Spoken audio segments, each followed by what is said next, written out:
저는 김정희입니다. 올해 65이죠. 남편을 떠나보낸 지 벌써 7년째입니다. 처음엔 견딜 수 없을 것 같았어요. 하지만 사람은 참 적응하는 동물이더군요. 이젠 혼자 사는 게 익숙해졌습니다. 아니, 익숙해졌다기보단 체념한 거겠죠. 매일 아침 일어나면 거실 장식장 위에 놓인 딸 사진부터 봅니다. 웃고 있는 지연이를 보면서 하루를 시작해요. 그렇게라도 해야 하루가 시작되거든요. 교감으로 30년을 일했습니다. 학생들 앞에선 늘 당당했죠. 감정을 드러내지 않는 게 제 방식이었어요.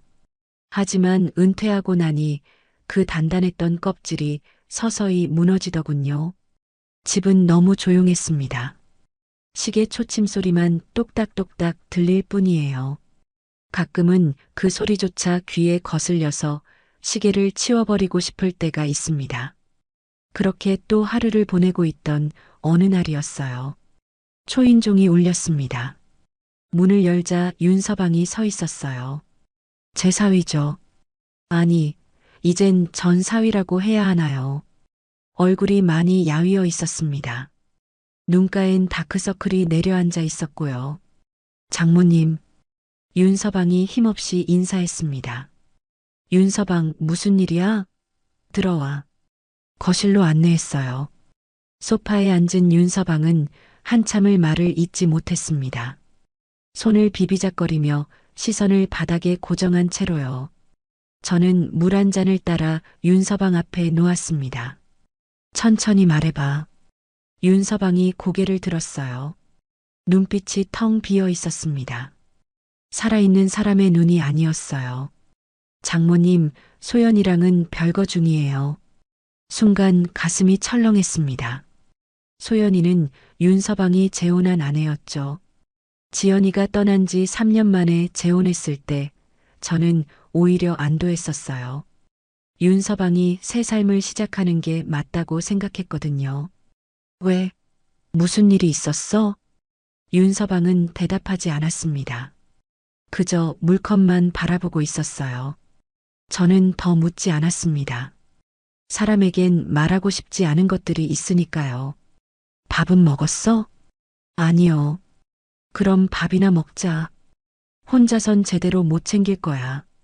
부엌으로 들어갔습니다. 냉장고를 열어보니 김치찌개 끓일 재료는 있더군요. 돼지고기를 꺼내 썰고 김치를 넣어 볶기 시작했어요. 부글부글 끓는 소리가 들렸습니다. 그 소리를 들으니 문득 옛날 생각이 났어요.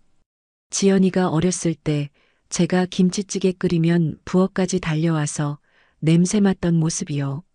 엄마, 김치찌개다. 오늘 밥 3공기 먹을 거야. 그 목소리가 아직도 귓가에 맴돕니다. 찌개를 상에 올리고 밥을 퍼서 윤서방 앞에 놓았어요. 먹어. 윤서방이 숟가락을 들었습니다. 하지만 밥을 뜨는 손이 떨리고 있었어요. 그 모습을 보니 가슴 한구석이 아려왔습니다. 천천히 먹어도 돼. 저도 마주 앉아 밥을 먹기 시작했어요. 둘 다 말이 없었습니다. 숟가락 부딪히는 소리만 작게 들렸죠. 한참을 그렇게 먹다가 윤서방이 입을 열었습니다. 장모님도 혼자 사시니까 외로우시죠? 갑작스러운 질문이었어요. 글쎄, 외롭다는 게 뭔지 모르겠구나. 그냥 이렇게 사는 거지. 윤서방이 쓴웃음을 지었습니다. 저도 그래요. 외로운 건지 그냥 살고 있는 건지 모르겠어요. 그 말에 저는 아무 대꾸도 하지 못했습니다. 우리는 그렇게 서로의 외로움을 확인했습니다. 말로 하지 않아도 알 수 있었어요. 우린 같은 사람을 잃었으니까요. 밥을 다 먹고 나서 윤서방이 설거지를 하겠다고 했어요. 아니야, 내가 할게. 넌 쉬어. 아니에요. 제가 할게요. 윤서방은 고집스럽게 부엌으로 들어갔습니다. 설거지하는 윤서방의 뒷모습을 보면서 저는 생각했어요. 이 사람도 많이 힘들구나. 겉으론 성공한 사업가지만 속은 텅 빈 사람이었습니다. 지연이를 잃고 나서 윤서방도 많이 변했어요. 예전엔 그렇게 활기차던 사람이었는데 말이죠. 설거지를 마친 윤서방이 나왔습니다. 장모님, 다음에 또 와도 될까요? 그래, 언제든지 와. 윤서방이 고개를 숙여 인사하고 현관으로 향했어요. 문을 나서면서 한 번 더 뒤돌아봤습니다. 장모님, 감사합니다. 문이 닫혔습니다. 저는 거실에 혼자 남았어요. 방금 전까지 누군가와 함께 있었다는 게 믿기지 않을 만큼 집은 다시 조용해졌습니다. 소파에 앉아 창밖을 바라봤어요. 해가 지고 있었습니다. 붉은 노을이 하늘을 물들이고 있었죠. 문득 이런 생각이 들었습니다. 저 사람도 저처럼 집에 돌아가면 혼자겠구나. 그날 저녁 저는 오랜만에 일기를 썼습니다. 오늘 윤서방이 찾아왔다. 많이 야위었더라. 밥 한 끼 먹이고 보냈는데 보내고 나니 마음이 허전했다. 이상하게도 오늘은 집이 더 조용하게 느껴진다. 펜을 놓고 일기장을 덮었어요. 그리고 다시 지연이 사진을 봤습니다. 지연아, 내 남편 좀 챙겨줘야 하는 거 아니니? 사진 속 지연이는 그저 웃고 있을 뿐이었습니다. 그렇게 윤서방의 방문은 일주일에 한두 번씩 이어졌습니다. 처음엔 어색했어요. 하지만 시간이 지나면서 자연스러워졌죠. 윤서방이 오면 저는 밥을 차려주고 윤서방은 설거지를 했습니다. 말은 많지 않았지만 그 침묵이 불편하지 않았어요. 그런데 몇 주가 지난 어느 날이었습니다. 비가 억수같이 쏟아지던 날이었어요. 뉴스에선 연일 폭우 소식을 전하고 있었죠. 저녁 늦게 윤서방에게서 전화가 왔습니다. 장모님, 지금 집에 계세요? 목소리가 평소와 달랐어요. 뭔가 조심스러웠습니다. 그래, 집에 있어. 무슨 일이야? 지금 가도 될까요? 급한 일이 있어서요. 1시간쯤 지나서 윤서방이 도착했습니다. 온몸이 흠뻑 젖어 있었어요. 현관에 서 있는 윤서방을 보니 물이 뚝뚝 떨어지고 있었습니다. 어머, 이게 무슨 꼴이야. 어서 들어와. 수건을 가져다 건넸어요. 윤서방은 머리를 말리면서 입을 열었습니다. 장모님, 죄송한데요. 부탁 하나만 드려도 될까요? 말해봐. 윤서방이 망설이더니 천천히 말했습니다. 이번 폭우에 현장이 잠겨서요. 당분간 머물 곳이 없습니다. 혹시 며칠만 여기서 지낼 수 있을까요? 순간 당황스러웠습니다. 사위를 집에 들이는 게 과연 괜찮을까? 주변에서 뭐라고 할까? 여러 생각이 머릿속을 스쳤어요. 하지만 윤서방의 얼굴을 보니 차마 거절할 수가 없었습니다. 지친 표정이 역력했거든요. 그래, 잠시 여기 있어. 혼자보단 낫잖니. 윤서방의 얼굴에 안도의 빛이 스쳤습니다. 감사합니다, 장모님. 최대한 빨리 나가겠습니다. 서두를 거 없어. 천천히 해. 그날부터 윤서방은 작은 방을 쓰기 시작했습니다. 원래 지연이 방이었죠. 한참 동안 문을 닫아두고 들어가지 않았던 방이었어요. 윤서방에게 방을 내주면서 저는 오랜만에 그 방을 정리했습니다.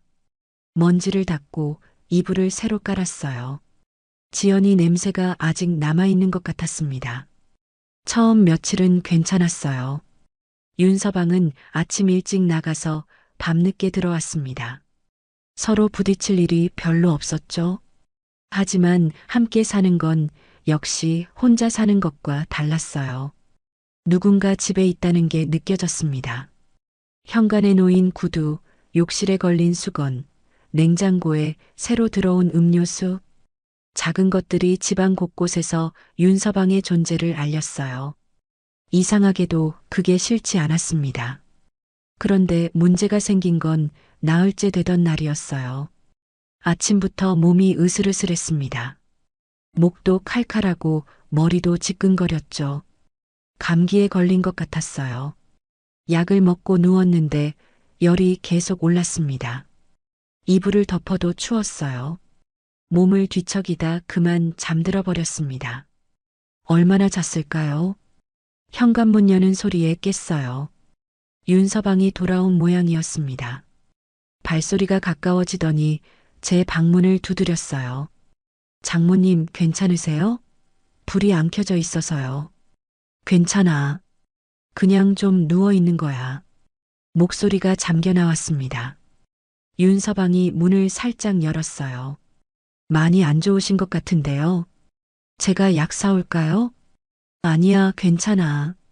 자고 일어나면 나을 거야. 하지만 윤서방은 이미 나가버렸습니다. 30분쯤 지나서 약봉지를 들고 돌아왔어요. 일어나실 수 있으세요? 약 드셔야죠. 윤서방이 부축해서 저를 일으켰습니다. 물을 떠다 주고 약을 건넸어요. 약을 먹고 다시 눕는데 윤서방이 자리를 뜨지 않았습니다. 제가 간호할게요. 푹 쉬세요. 아니야, 괜찮아. 넌 쉬어. 아니에요. 제가 할게요. 윤서방은 부엌으로 가더니 뭔가를 가져왔어요. 대야에 물을 받아왔더군요. 그리고 손수건을 적셔서 제 이마에 올려놓았습니다. 차가운 감촉이 기분 좋았어요. 윤서방은 한참을 제 옆에 앉아 있었습니다. 손수건이 미지근해지면 다시 적셔서 올려놓았어요. 그렇게 몇 번을 반복했죠. 열이 조금씩 내리는 게 느껴졌습니다. 그런데 문득 손수건이 낯이 익었어요. 분명 우리 집 손수건이 아니었습니다. 천의 재질도 다르고 자수도 들어가 있었어요. 윤서방, 이 손수건. 말을 꺼내려는데 가슴이 먹먹해졌습니다. 이거 지연이 거잖니? 윤서방이 고개를 숙였습니다. 한참 동안 대답이 없었어요. 그러다 조용히 말했습니다. 예. 지연이가 결혼 전에 직접 수놓은 거예요. 제 이니셜이 새겨져 있죠. 손수건을 자세히 보니 정말 작은 글씨로 T와 M이 새겨져 있었습니다. 지연이 손글씨체였어요. 그걸 왜 아직 갖고 있어? 버릴 수가 없었어요. 이것만은 끝까지 간직하고 싶었습니다. 윤서방의 목소리가 떨렸어요. 근데 오늘 장모님 이마를 닦으면서 생각했어요. 이젠 어머니께 드려야 할 것 같아서요. 지연이도 그걸 원할 것 같았습니다. 저는 말없이 손수건을 쥐었습니다. 딸의 체온이 느껴지는 것 같았어요. 딸이 한 땀 한 땀 정성껏 술을 놓았을 모습이 눈에 그려졌습니다. 윤서방을 위해서요. 눈물이 났습니다. 참으려 했지만 주르륵 흘러내렸어요. 윤서방도 고개를 돌렸습니다. 어깨가 미세하게 떨리고 있었어요. 우리는 한참을 그렇게 있었습니다. 말은 없었지만 서로의 슬픔이 느껴졌어요. 딸을 잃은 어미의 슬픔, 아내를 잃은 남편의 슬픔, 그 온도가 똑같았습니다. 윤서방, 예, 장모님, 고마워. 이렇게 곁에 있어줘서. 윤서방이 조심스럽게 대답했습니다. 저야말로 감사합니다. 장모님이 받아주셔서요. 그날 밤 저는 손수건을 꼭 쥐고 잠들었습니다. 딸의 온기가 아직 남아있는 것 같았어요. 그 온기가 저를 위로해주는 것 같았습니다. 다음 날 아침 열이 많이 내렸어요. 부엌으로 나가니 윤서방이 죽을 끓이고 있었습니다. 단호박죽이었어요. 제가 좋아하는 거였죠. 언제 이런 걸 다 끓였어? 아침 일찍 일어나서 만들었어요. 드세요. 죽을 한 숟가락 떠먹었습니다. 따뜻하고 부드러웠어요. 마음까지 녹아내리는 것 같았습니다. 맛있다. 다행이에요. 윤서방이 마주 앉아 저를 바라봤습니다. 처음으로 편안한 미소를 짓고 있었어요. 저도 모르게 미소가 나왔습니다. 이 사람과 함께 있으니 외롭지 않았어요. 딸을 잃은 슬픔을 나눌 수 있는 사람이 옆에 있다는 게 위로가 됐습니다. 그날부터 우리 사이엔 뭔가 달라진 게 있었어요. 말로 표현할 순 없지만 분명 변했습니다. 서로를 조금 더 이해하게 됐달까요? 같은 상실을 겪은 사람끼리만 나눌 수 있는 연대감 같은 것이었습니다. 하지만 그게 어떤 의미인지 저는 아직 몰랐어요. 윤서방이 집에 머문 지 일주일이 지났습니다. 처음의 어색함은 많이 사라졌어요. 아침에 일어나면 윤서방이 먼저 커피를 내려놓고 저녁엔 제가 저녁을 차렸습니다. 자연스럽게 루틴이 만들어졌죠. 하지만 뭔가 이상한 기류가 느껴지기 시작했어요. 윤서방이 저를 보는 시선이 예전과 달라진 것 같았습니다. 아니, 제가 윤서방을 대하는 태도가 달라진 걸까요? 잘 모르겠어요. 그저 함께 있는 게 편했습니다. 말을 안 해도 괜찮았고 같은 공간에 있다는 것만으로 위안이 됐어요. 어느 금요일 저녁이었습니다. 윤서방이 평소보다 일찍 들어왔어요. 손에 뭔가를 들고 있었습니다. 장모님, 오늘 특별한 저녁 준비했어요. 특별한 저녁? 오늘이 지연이 생일이거든요. 순간 가슴이 철렁했습니다. 맞아요. 오늘이 딸의 생일이었어요. 어떻게 잊고 있었을까요? 매년 이맘때면 혼자 케이크를 사서 촛불을 켜곤 했는데 말이죠. 아, 그렇지. 내가 깜빡했네. 괜찮아요. 제가 기억하고 있으니까요. 윤서방이 부엌으로 들어가더니 요리를 시작했습니다. 저는 멍하니 그 모습을 지켜봤어요. 1시간쯤 지나서 식탁이 차려졌습니다. 지연이가 좋아하던 음식들이었어요. 연어 스테이크, 시저 샐러드, 크림 파스타. 모두 딸이 즐겨 먹던 것들이었죠. 이걸 어떻게 다 기억하고 있어? 지연이가 좋아하던 건 다 기억하고 있어요. 식사를 시작했습니다. 음식은 맛있었어요. 윤서방의 요리 솜씨가 꽤 좋았습니다.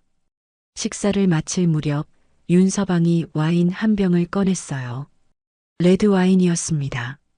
라벨을 보니 프랑스산이더군요. 제법 비싼 와인 같았어요. 이건 지연이가 좋아하던 와인이에요. 윤서방이 조심스럽게 병을 따면서 말했습니다.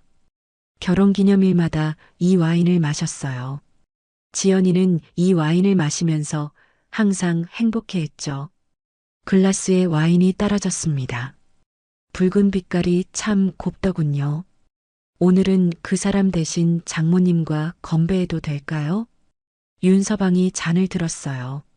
저도 따라 잔을 들었습니다. 지연이를 위해서, 지연이를 위해서 잔이 부딪혔습니다. 그 순간이었어요. 와인 한 방울이 튀어서 흰 테이블보에 떨어졌습니다. 작은 붉은 점이 천에 번져갔어요. 저는 반사적으로 손가락으로 그 자국을 닦았습니다. 하지만 지워지지 않았어요. 오히려 더 번지는 것 같았습니다. 붉은 자국이 테이블보에 선명하게 남았죠. 이 자국처럼 우리의 관계도 쉽게 지워지지 않겠구나. 갑자기 그런 생각이 들었습니다. 왜 그런 생각을 했는지 모르겠어요. 그저 문득 스친 생각이었습니다. 하지만 그 생각이 머릿속에서 떠나지 않았어요. 와인을 한 모금 마셨습니다. 달콤하면서도 씁쓸한 맛이었어요. 목으로 넘어가면서 몸이 따뜻해졌습니다. 맛있네요. 지연이도 그렇게 말했어요. 달콤하면서 씁쓸하다고. 우리는 천천히 와인을 마셨습니다. 한 잔, 두 잔. 이야기를 나누면서 계속 마셨어요. 지연이 어렸을 때 이야기, 결혼식 날 이야기, 평범했던 일상 이야기들이요. 지연이가 어렸을 때 참 말썽꾸러기였어요. 한 번은 제 서류에 낙서를 한 적이 있죠. 중요한 계약서였는데 말이에요. 윤서방이 웃으며 말했습니다. 정말? 그걸 어떻게 했어? 화낼 수가 없었어요. 너무 귀여운 그림을 그려놨거든요. 가족 그림이었어요. 저랑 지연이랑 장모님이 손잡고 있는 그림이요. 가슴이 뭉클했습니다. 그 그림 아직 갖고 있어? 당연하죠. 제 책상 서랍에 소중히 보관하고 있어요. 와인이 거의 다 비었습니다. 취기가 살짝 올라왔어요. 얼굴이 화끈거렸습니다. 윤서방의 얼굴도 붉어져 있었어요. 장모님, 왜? 이렇게 함께 있으니까 좋네요. 외롭지 않아서요. 윤서방의 목소리가 낮아졌습니다. 나도 그래. 혼자 있을 때보다 훨씬 좋아.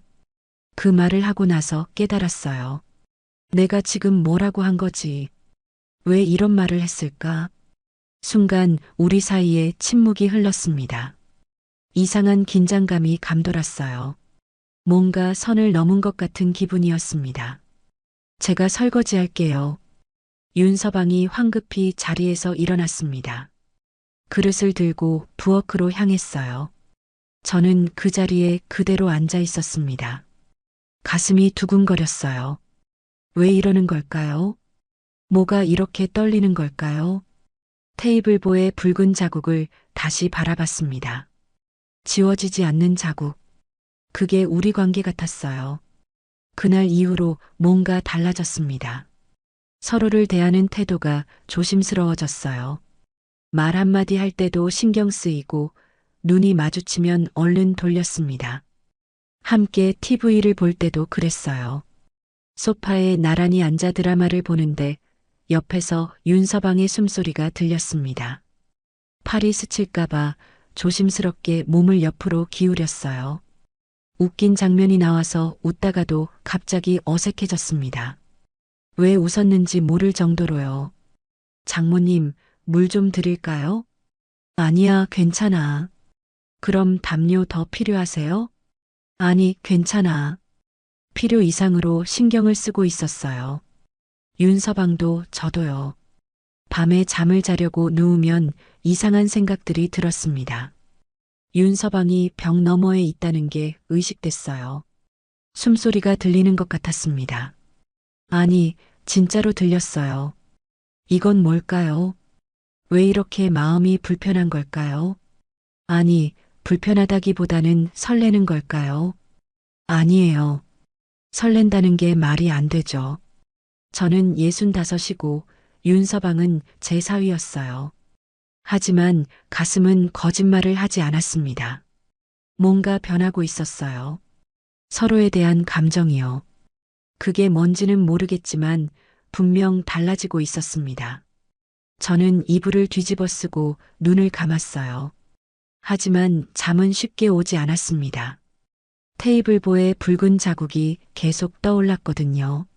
지워지지 않는 그 자국처럼 이 감정도 지워지지 않을 것 같았습니다. 그날 이후로 며칠이 흘렀습니다. 저는 윤서방을 피하고 있었어요. 아니, 피한다기보다는 거리를 두려고 했다는 게 맞겠죠. 너무 가까워지는 게 두려웠습니다. 이건 아니라는 생각이 들었거든요. 윤서방은 제 사위였어요. 딸의 남편이었죠. 그런 사람에게 이상한 감정을 느낀다는 게 말이 안 됐습니다. 하지만 마음은 제 뜻대로 되지 않았어요. 윤서방의 목소리가 들릴 때마다 가슴이 뛰었습니다. 눈이 마주치면 얼굴이 뜨거워졌어요. 이런 제 모습이 창피했습니다. 밤에 잠을 이루기 힘들었어요. 이불 속에서 뒤척이다 보면 어느새 새벽이 됐습니다. 창밖으로 희미하게 동이 트고 있었죠. 그러던 어느 날 밤이었습니다. 목이 말라서 잠에서 깼어요. 시계를 보니 새벽 2시였습니다. 부엌으로 가려고 일어났는데 화장실에 먼저 들르기로 했어요. 복도를 걷는데 이상한 게 보였습니다. 윤서방 방 문틈으로 빛이 새어나오고 있었어요. 아직 안 주무셨나 봐요. 화장실을 다녀오는 길이었습니다. 문 앞을 지나가는데 안에서 소리가 들렸어요. 누군가 말하는 소리였습니다. 윤서방의 목소리였죠. 발걸음이 멈춰졌습니다. 문이 살짝 열려 있었어요. 손가락 하나 들어갈 정도로요. 안을 들여다볼 수 있었습니다. 들여다보면 안 되는 거 알았어요. 하지만 몸이 먼저 움직였습니다. 윤서방이 책상 앞에 앉아 있었어요. 노트북 화면을 보고 있었습니다. 화면에서는 영상이 재생되고 있었어요. 결혼식 영상이었습니다. 지연이의 결혼식이었죠. 하얀 드레스를 입은 지연이가 웃고 있었어요. 그 옆에 턱시도를 입은 윤서방이 서 있었습니다. 둘 다 너무 행복해 보였어요. 가슴이 아팠습니다. 저 때로 돌아갈 수만 있다면 딸이 아직 살아있던 그때로요. 그런데 이상한 걸 발견했어요. 윤서방의 시선이 이상했습니다. 화면 속 지연이를 보는 게 아니었어요. 다른 곳을 보고 있었습니다. 영상이 계속 흘러갔어요. 신부 입장 장면이 나왔습니다. 지연이가 제 팔짱을 끼고 걸어오는 장면이요. 저는 딸을 윤서방에게 인계하고 자리로 돌아갔죠. 그때였어요. 윤서방이 영상을 멈췄습니다. 정확히 제 얼굴이 클로즈업된 순간이었어요. 카메라가 하객석을 비추는 장면이었죠. 그때 제가 눈물을 닦고 있었습니다. 딸을 보내는 어미의 눈물이었어요. 윤서방이 그 화면을 뚫어지게 바라봤습니다. 손가락으로 화면을 어루만졌어요. 제 얼굴을 쓰다듬듯이요. 숨이 멎는 것 같았습니다. 영상이 다시 재생됐어요. 피로연 장면이 나왔습니다. 하객들과 인사하는 장면, 케이크 자르는 장면, 부케 던지는 장면이요. 하지만 윤서방의 시선은 계속 저를 쫓았어요. 화면 속에 제가 나올 때마다 윤서방의 눈빛이 달라졌습니다. 더 집중했고 더 오래 머물렀어요. 지연이보다 제가 나오는 장면을 더 많이 본 거예요. 심장이 미친 듯이 뛰었습니다. 이게 무슨 의미일까요? 왜 윤서방은 지연이가 아니라 저를 보는 걸까요? 영상이 끝나갈 무렵이었습니다. 윤서방이 떨리는 목소리로 중얼거렸어요. 장모님. 그러더니 다시 말을 고쳤습니다. 아니, 지연아. 혼란스러운 목소리였어요. 누구에게 말하는 건지 본인도 모르는 것 같았습니다. 미안해. 정말 미안해. 윤서방이 얼굴을 손으로 감쌌어요. 어깨가 떨렸습니다. 울고 있는 것 같았어요. 저는 그 자리에 얼어붙었습니다. 손끝이 차가워졌어요. 온몸에 소름이 돋았습니다. 가슴이 조였습니다. 뒷걸음질 쳤어요. 조용히 최대한 소리나지 않게 물러났습니다. 제 방으로 돌아와 문을 닫았어요. 침대에 주저앉았습니다. 머릿속이 하얘졌어요. 방금 본 게 진짜일까요? 제가 잘못 본 걸까요? 아니에요. 분명히 봤습니다. 윤서방이 결혼식 영상에서 저를 보고 있었어요. 지연이가 아니라 저를요. 그리고 제 이름을 불렀다가 지연이 이름으로 고쳤습니다. 무슨 의미일까요? 설마 윤서방이 저한테 아니에요. 그럴 리 없어요. 말도 안 되는 소리죠. 하지만 마음 한구석에선 알고 있었습니다. 윤서방의 시선이 예전과 다르다는 걸요. 저를 보는 눈빛이 사위가 장모를 보는 눈빛이 아니라는 걸요. 가슴이 답답했어요. 숨쉬기가 힘들었습니다. 창문을 열었어요. 찬 공기가 들어왔습니다. 밖은 고요했어요. 가로등 불빛만 희미하게 빛나고 있었습니다. 이러면 안 되는데 중얼거렸습니다. 윤서방은 제 사위예요. 딸의 남편이었죠. 그런 사람에게 이상한 감정을 품으면 안 됩니다. 저도 윤서방도요. 하지만 이미 늦은 것 같았어요. 우리 사이에 뭔가 생겨버렸습니다. 선을 넘어선 건 아니지만 그 선 가까이까지 온 거죠. 그날 밤 잠을 한숨도 못 잤어요. 계속 윤서방의 목소리가 들렸습니다. 장모님이라고 부르다가 지연아라고 고쳤던 그 목소리요. 새벽이 되어서야 겨우 눈을 붙였습니다. 하지만 금방 깼어요. 악몽을 꾼 것 같았습니다. 아침이 밝았어요. 부엌으로 나가기가 두려웠습니다. 윤서방을 마주치고 싶지 않았거든요. 하지만 계속 방에만 있을 순 없었어요. 용기를 내서 문을 열었습니다. 윤서방이 식탁에 앉아 있었어요. 커피를 마시고 있었습니다. 저를 보더니 일어섰어요. 장모님, 주무셨어요? 아침 드실래요? 평소와 똑같은 목소리였어요. 아무 일도 없었던 것처럼요. 하지만 저는 윤서방의 눈을 똑바로 볼 수가 없었습니다. 아니야, 괜찮아. 입맛이 없어서. 몸이 안 좋으세요? 아니야. 그냥 좀 피곤해서. 서둘러 방으로 돌아왔습니다. 윤서방의 걱정스러운 눈빛이 마음을 더 무겁게 만들었어요. 그날부터 저는 윤서방을 피했습니다. 아침에 일어나기 전에 윤서방이 나가길 기다렸어요. 저녁엔 먼저 방으로 들어가 버렸습니다. 함께 있는 시간을 최대한 줄였죠. 윤서방도 눈치챘을 거예요. 제가 피하고 있다는 걸요. 하지만 어쩔 수 없었습니다. 그 사람을 마주보면 자꾸 그날 밤이 생각났거든요. 영상 속 제 얼굴을 쓰다듬던 손가락이요. 혼란스러워하던 목소리가요. 그리고 무엇보다 그런 윤서방을 보면서 제 가슴이 뛰었다는 사실이요. 저는 거울 앞에 섰습니다. 주름진 얼굴을 바라봤어요. 65의 나이가 역력했습니다. 정희야, 정신 차려. 스스로에게 말했습니다. 이러면 안 돼. 절대로. 하지만 마음은 제 말을 듣지 않았어요. 윤서방 생각이 자꾸 났습니다.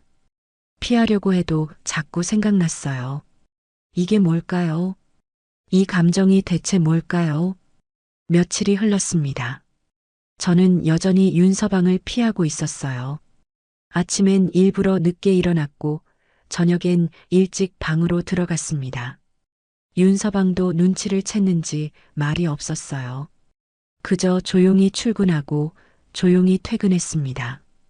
우리 사이엔 어색한 침묵만 흘렀죠. 그러던 어느 날 아침이었습니다. 평소처럼 늦게 일어났어요. 부엌으로 나갔는데 윤서방이 없었습니다. 벌써 출근한 모양이었죠. 식탁 위에 쪽지가 놓여 있었어요. 집어들고 읽었습니다. 장모님, 며칠 동안 출장 갑니다. 건강 잘 챙기세요. 그게 전부였어요. 어디로 가는지, 언제 돌아오는지도 쓰여 있지 않았습니다. 가슴이 답답했어요. 쪽지를 내려놓고 커피를 내렸습니다. 혼자 마시는 커피는 쓰기만 했어요. 이상했습니다. 며칠 전까지만 해도 혼자가 편했는데 이제는 혼자가 외로웠어요. 윤서방이 없으니 집이 너무 조용했습니다. 하루가 지나고 이틀이 지났어요. 윤서방에게서 연락은 없었습니다. 전화를 걸어볼까 생각했지만 차마 못했어요. 사흘째 되던 날 저는 윤서방 방을 정리하기로 했습니다. 오랫동안 머물렀으니 먼지라도 털어야겠다 싶었어요. 아니, 사실은 핑계였죠. 그냥 윤서방의 흔적이 보고 싶었던 거예요. 방문을 열었습니다. 침대는 깔끔하게 정돈돼 있었어요. 책상 위엔 노트북과 책 몇 권이 놓여 있었습니다. 창문을 열어 환기를 시켰어요. 청소기로 바닥을 쓸고 먼지를 닦았습니다. 책상을 닦다가 서랍이 살짝 열려 있는 걸 발견했어요. 열어봐야 하나 말아야 하나 고민했습니다. 남의 물건을 함부로 보는 건 예의가 아니니까요. 하지만 손이 먼저 움직였어요. 서랍을 열었습니다. 안에는 몇 가지 물건들이 있었어요. 펜, 수첩, 명함 몇 장, 그리고 작은 액자 하나가 있었습니다. 액자를 꺼냈어요. 가족 사진이었습니다. 지연이의 결혼식 날 찍은 사진이었죠. 지연이가 중앙에 서 있고 왼쪽에 윤서방이, 오른쪽에 제가 서 있었어요. 셋이 함께 웃고 있는 사진이었습니다. 가슴이 뭉클했어요. 이렇게 행복했던 때가 있었구나. 지연이가 살아있던 그때로 돌아가고 싶었습니다. 액자를 내려놓으려는데 뭔가 느껴졌어요. 뒷면에 뭔가 쓰여 있는 것 같았습니다. 액자를 뒤집었어요. 종이가 붙어 있었습니다. 윤서방의 글씨였어요. 떨리는 손으로 읽기 시작했습니다. 이 세상에서 내가 가장 두려운 사람은 장모님입니다. 숨이 멎었어요. 계속 읽었습니다. 지연이를 잃은 뒤로 저는 장모님을 볼 수가 없었습니다. 너무 죄송해서요. 제가 지켜주지 못한 딸을 생각하면 장모님 앞에 설 자격이 없었습니다. 하지만 시간이 지나면서 이상한 일이 생겼습니다. 장모님을 볼 때마다 지연이가 보였어요. 지연이의 웃음소리가 들렸고 지연이의 온기가 느껴졌습니다. 장모님과 함께 있으면 지연이가 곁에 있는 것 같았어요. 그래서 자꾸 찾아뵙게 됐습니다. 하지만 언젠가부터 혼란스러워졌어요. 제가 보고 싶은 게 지연이인지 장모님인지 모르겠습니다. 이런 제가 너무 두렵습니다. 글씨가 흐려졌어요. 눈물이 떨어지고 있었습니다. 닦아내고 또 닦아냈지만 계속 흘렀어요. 액자를 가슴에 안았습니다. 윤서방도 괴로워하고 있었구나. 혼자서 이렇게 힘들어하고 있었구나. 저만 혼란스러운 게 아니었어요. 윤서방도 똑같이 혼란스러웠던 거죠. 두려움이라는 단어가 가슴에 박혔습니다. 윤서방이 두려워한 건 저였어요. 아니, 정확히는 저에게 느끼는 감정이었죠. 그게 뭔지 모르겠지만 그 감정을 감당할 수 없어서 두려웠던 거예요. 저도 마찬가지였습니다. 윤서방에게 느끼는 이 감정이 뭔지 몰랐어요. 동정인지 연민인지 아니면 다른 뭔가인지요. 하지만 분명한 건 이게 편한 감정이 아니라는 거였습니다. 소파에 주저앉았어요. 액자를 무릎에 올려놓고 사진을 바라봤습니다. 행복하게 웃고 있는 우리 셋이요. 그때는 몰랐어요. 이렇게 복잡한 관계가 될 줄은요. 해가 지고 있었습니다. 거실은 점점 어두워졌어요. 불을 켜지 않았습니다. 그냥 어둠 속에 앉아 있고 싶었어요. 현관문이 열리는 소리가 들렸습니다. 윤서방이 돌아온 모양이었어요. 출장이 끝난 거죠. 장모님 계세요? 윤서방의 목소리가 들렸습니다. 평소보다 조심스러웠어요. 여기 있어. 대답했습니다. 윤서방이 거실로 들어왔어요. 저를 보더니 놀란 표정을 지었습니다. 왜 불을 안 켜셨어요? 제가 켤게요. 아니야, 그냥 둬. 윤서방이 멈췄습니다. 제 손에 들린 액자를 봤어요. 순간 얼굴이 굳었습니다. 장모님, 그건 봤어. 뒷면에 쓴 글도 다 읽었어. 침묵이 흘렀습니다. 윤서방이 천천히 소파 앞에 섰어요. 그러더니 무릎을 꿇었습니다. 장모님, 죄송합니다. 뭐가 죄송해? 제가 이상한 감정을 품어서요. 윤서방의 목소리가 떨렸어요. 저는 액자를 내려놓았습니다. 심호흡을 했어요. 물어봐야 할 게 있었습니다. 오래전부터 궁금했던 거였죠. 윤서방. 예, 장모님. 그날 사고 내가 운전했니? 윤서방의 몸이 굳었어요. 고개가 천천히 떨어졌습니다. 대답하는데 한참이 걸렸어요. 예, 장모님. 목소리가 갈라졌습니다. 그날 제가 운전대를 잡았어요.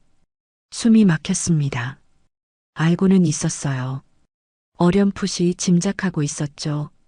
하지만 직접 듣는 건 달랐습니다. 왜 말 안 했어? 말할 수가 없었습니다. 제가 운전했기 때문에 지연이가 죽었어요. 제 잘못이에요. 윤서방이 울기 시작했습니다. 어깨가 심하게 떨렸어요. 소리 없이 흐느끼고 있었습니다. 지연이를 지키지 못한 게 제 잘못이에요. 평생 용서받을 수 없는 죄를 지었습니다. 저는 아무 말도 할 수 없었어요. 분노가 치밀어 올랐습니다. 하지만 동시에 연민도 느껴졌어요. 이 사람도 7년 동안 이 죄책감을 안고 살았구나. 혼자서 이 고통을 견뎌왔구나. 윤서방이 바닥에 이마를 대고 절했습니다. 죄송합니다, 장모님. 정말 죄송합니다. 저는 그 모습을 바라봤어요. 가슴이 찢어지는 것 같았습니다. 밤은 점점 깊어가고 있었습니다. 그날 밤 이후로 며칠이 흘렀습니다. 저는 윤서방과 말을 섞지 않았어요. 아니, 못했습니다. 뭐라고 말해야 할지 몰랐거든요. 윤서방이 운전을 했다는 사실이 머릿속을 떠나지 않았어요. 그 사람 때문에 지연이가 죽었다는 생각이 들면 화가 났습니다. 하지만 무릎 꿇고 울던 모습을 떠올리면 가슴이 아팠어요. 복잡했습니다. 너무 복잡했어요. 윤서방도 저를 피했습니다. 아침 일찍 나가서 밤늦게 들어왔어요. 마주치지 않으려고 애쓰는 게 느껴졌습니다. 집안은 다시 조용해졌어요. 함께 살지만 각자 다른 세계에 사는 것 같았습니다. 사흘째 되던 날 전화가 왔습니다. 지연이 친구 수진이었어요. 지연이가 살아있을 때 가장 친했던 친구였죠. 어머니, 안녕하세요. 오랜만이에요. 수진아, 그래. 잘 지냈니? 네, 어머니. 그런데 혹시 시간 되시면 오늘 차 한잔 하실래요? 뵙고 싶어서요. 거절할 이유가 없었어요. 그래, 좋아. 어디서 볼까? 몇 시간 뒤, 저는 동네 카페에서 수진이를 만났습니다. 예쁘게 성장한 모습이었어요. 지연이와 함께 있던 모습이 떠올랐습니다. 어머니, 건강하세요? 그래, 잘 지내. 넌 어떻게 지내? 저도 잘 지내요. 작년에 결혼했어요. 아, 그래. 축하한다. 이야기를 나누다 보니 자연스럽게 지연이 얘기가 나왔습니다. 지연이 생각 많이 나요. 가끔 꿈에 나타나기도 해요. 그래, 나도 그래. 수진이가 커피를 한 모금 마셨어요. 뭔가 말하고 싶은 게 있는 것 같았습니다. 어머니, 혹시 매영아니, 윤서방님 요즘 어떠세요? 갑작스러운 질문이었어요. 왜? 무슨 일 있어? 아니에요. 그냥 궁금해서요. 요즘 연락이 안 돼서요. 수진이가 망설이더니 조심스럽게 말했습니다. 어머니, 혹시 윤서방님이 그날 사고에 대해 말씀하신 적 있으세요? 가슴이 철렁했어요. 무슨 말이야? 아, 어머니는 모르시는군요. 수진이가 한숨을 쉬었습니다. 사실 그날 사고 난 거 윤서방님 잘못이 아니에요. 반대편 차가 중앙선을 넘어왔거든요. 뭐? 네. 경찰 조사 결과도 그렇게 나왔어요. 윤서방님 과실이 아니라고요. 머릿속이 하얘졌습니다. 그럼 왜 윤서방이 자기 잘못이라고? 윤서방님은 자신이 운전했다는 것 자체를 죄책감으로 느끼시는 것 같아요. 수진이가 천천히 말을 이었습니다. 그리고 어머니 윤서방님이 그날 지연이를 구하려다 크게 다치셨어요. 다쳤다고? 네. 오른팔 신경이 끊겼대요. 사고 후에 수술을 몇 번이나 받으셨다고 들었어요. 숨이 막혔습니다. 그게 무슨 말이야? 차가 전복되면서 지연이가 차 밖으로 튕겨나갔대요. 그때 윤서방님이 지연이를 붙잡으려고 팔을 뻗었다가 차체에 끼었다고 해요. 결국 지연이는 못 구했지만 윤서방님 팔은 망가졌죠. 눈물이 났습니다. 참을 수가 없었어요. 카페 안이었지만 눈물이 주르륵 흘러내렸습니다. 지연이가 돌아가신 후에도 재활 치료를 계속하셨대요. 하지만 완전히 회복되진 않으셨다고 들었어요. 수진이도 눈시울이 붉어졌습니다. 윤서방님은 지연이를 정말 사랑하셨어요. 지금도 그러실 거예요. 집으로 돌아오는 길이 기억나지 않습니다. 어떻게 왔는지 모르겠어요. 정신없이 걸었던 것 같습니다. 집에 도착해서 소파에 주저앉았어요. 모든 게 이해됐습니다. 윤서방이 가끔 어깨를 주무르던 모습이요. 새벽에 통증으로 잠을 못 이루던 모습이요. 무거운 걸 들 때마다 힘들어하던 모습이요. 저는 그저 나이가 들어서 그런 줄만 알았어요. 하지만 그게 아니었습니다. 딸을 구하려다 얻은 상처였던 거예요. 윤서방은 죄인이 아니었습니다. 사랑하는 사람을 구하려다 모든 걸 잃은 사람이었어요. 몸도 마음도요. 가슴이 찢어지는 것 같았습니다. 그 사람이 7년 동안 얼마나 괴로워했을까요? 딸을 구하지 못했다는 죄책감과 함께 살았을 텐데요. 밤이 깊어갔습니다. 저는 잠을 잘 수가 없었어요. 계속 윤서방 생각만 났습니다. 새벽 2시쯤 윤서방이 들어오는 소리가 들렸어요. 발소리가 피곤해 보였습니다. 제 방 앞을 지나 자기 방으로 들어갔어요. 한참을 누워 있다가 일어났습니다. 부엌으로 갔어요. 냉장고를 열어 재료를 꺼냈습니다. 단호박죽을 끓이기 시작했어요. 윤서방이 제게 해줬던 그 죽이요. 정성껏 호박을 삶고 곱게 갈았습니다.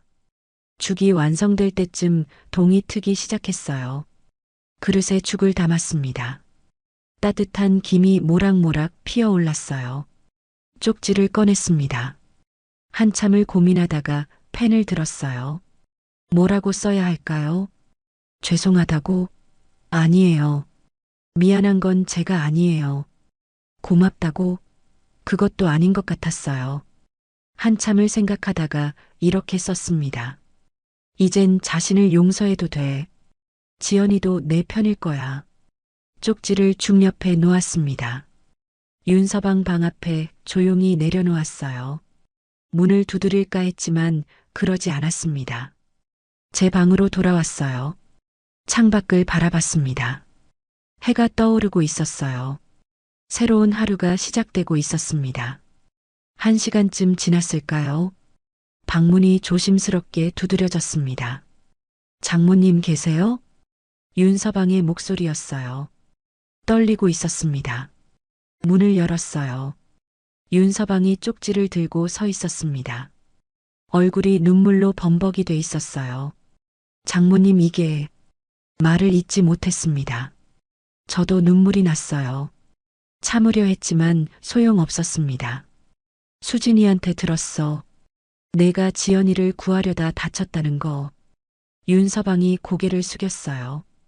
그날 제가 지연이를 붙잡았어야 했는데 힘이 부족했어요.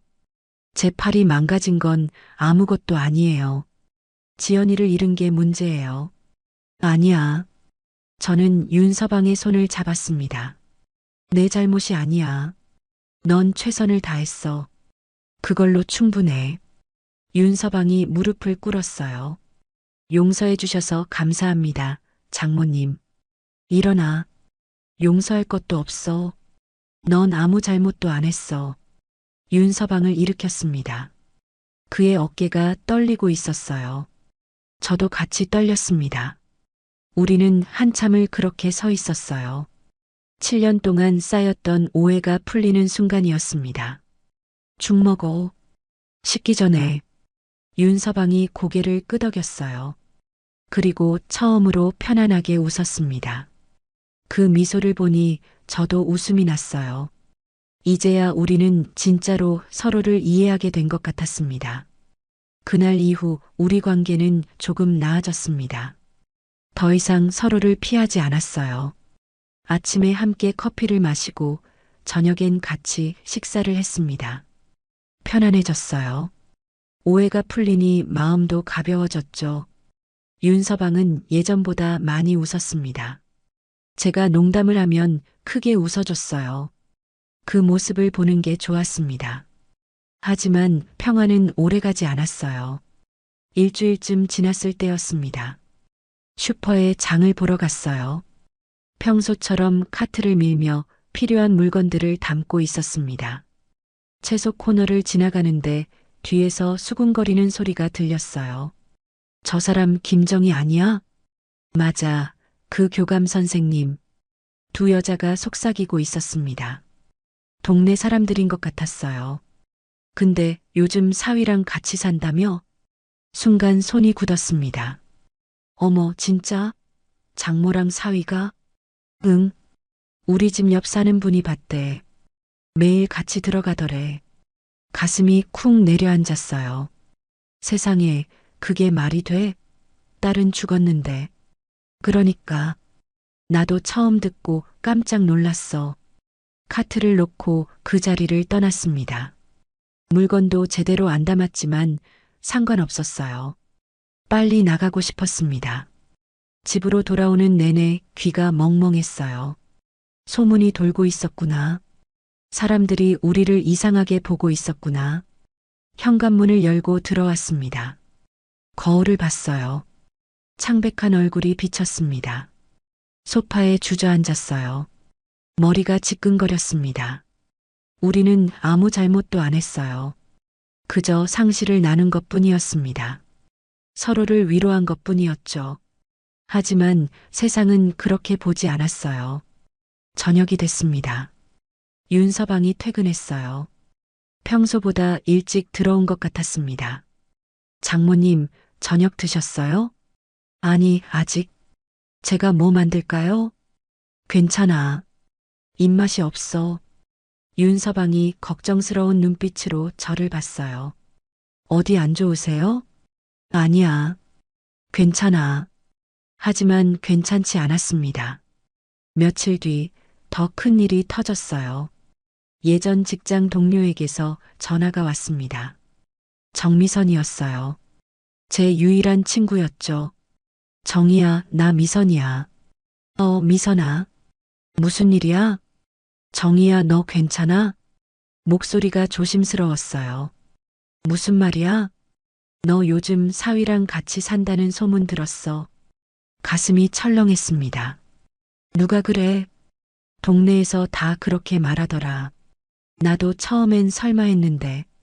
미선아, 그건 뭐라고 설명해야 할까요? 어디서부터 말해야 할까요?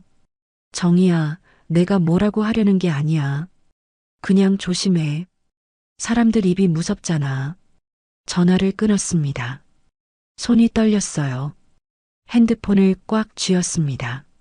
친구마저 그렇게 말하는구나. 세상이 우리를 어떻게 보고 있는지 알 것 같았어요. 그날 저녁 윤서방과 마주 앉았습니다.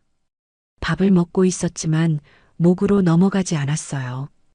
윤서방도 마찬가지인 것 같았습니다. 장모님, 윤서방이 조심스럽게 입을 열었어요. 오늘 회사에서 이상한 일이 있었어요. 무슨 일? 동료 하나가 저한테 물어보더라고요. 장모님 댁에 사시냐고. 숨이 막혔습니다. 뭐라고 했어? 일단 얼버무렸어요. 하지만 다들 알고 있는 것 같았어요. 윤서방이 수저를 내려놓았어요. 소문이 많이 도나 봐요. 그런가 봐. 침묵이 흘렀습니다. 식탁 위의 음식이 차갑게 식어가고 있었어요. 장모님, 응, 제가 나가겠습니다. 고개를 들었어요. 윤서방이 저를 똑바로 보고 있었습니다. 결심한 얼굴이었어요. 무슨 소리야? 더 이상 장모님께 누가 되고 싶지 않아요. 소문 때문에 힘드실 텐데. 가슴이 답답했습니다. 윤서방, 넌 나한테 누가 아니야. 아니에요. 제가 여기 있어서 장모님이 힘드신 거예요. 윤서방의 목소리가 단호했습니다. 사람들이 뭐라고 하든 상관없어. 상관 있어요. 장모님은 평생 단정하게 사신 분이잖아요. 쟤 때문에 그런 분이 손가락질 받으면 안 돼요. 눈물이 났습니다. 그래. 제가 말했어요. 그게 좋겠다. 윤서방이 놀란 표정을 지었습니다. 장모님, 잘 됐어. 그게 내버리자 나의 용서야. 무슨 말인지 저도 잘 모르겠었어요. 그냥 입에서 나온 말이었습니다. 윤서방을 보내는 게 맞는 것 같았어요. 이게 우리 둘 다를 위한 길이었습니다. 언제 나갈 거야? 내일 나가겠습니다. 그래. 더 이상 말이 나오지 않았어요. 다음 날 아침이 밝았습니다. 윤서방은 일찍 짐을 쌌어요. 많지 않았습니다. 큰 가방 하나면 충분했죠. 현관에서 신발을 신는 윤서방을 바라봤습니다. 장모님, 그동안 정말 감사했습니다. 그래, 잘 살아. 건강하세요. 너도. 인사가 끝났어요. 윤서방이 문을 열었습니다. 밖은 화창했어요. 좋은 날씨였습니다. 문이 닫혔습니다. 딱 소리가 났어요. 그 소리가 가슴에 박혔습니다. 발소리가 멀어졌어요.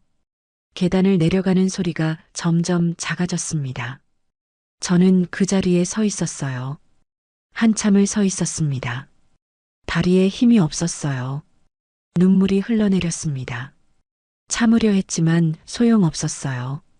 주르륵 눈물이 흘렀습니다. 이게 맞는 거야.